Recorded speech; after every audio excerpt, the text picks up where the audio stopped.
and you've said until like podcasts fail before episode 1. Now, what are like the 2 to 3 foundational mistakes that founders make before starting a show?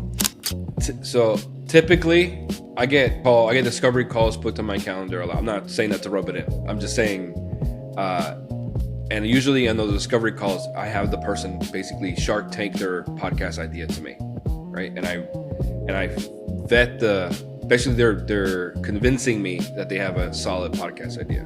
What I'm really looking for is how they're going to monetize it. If they want to monetize the podcast as the product because they think they're really interesting, or because they have access to celebrities or something, and or influencers, that's going to fail in my head automatically.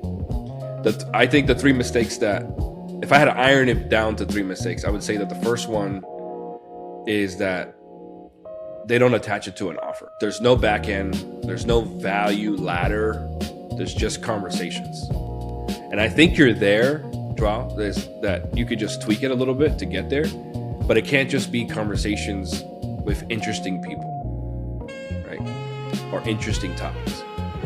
It needs to have a reason, and it needs to have a monetary reason at some point. Second, I would say there's no overall season strategy, which you're doing great because the season 2 has an entire strategy. And that just comes down to like random episodes or just creating random outcomes, right? So random episodes are creating random outcomes. They don't have an overall connecting thread between all the episodes. And if they don't have a connecting thread, they don't have connecting value, and then they don't know their audience, and they're not providing anything for their audience. And then if I had to say the third mistake, it's probably getting hung up in optimizing for production instead of positioning. Like they're thinking about, what microphone do I need? What lights do I need?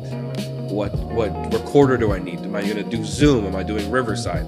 And they just think about that more, and then they get their dopamine hits, and they exhaust themselves from just the bare minimum before even putting all that thought into position.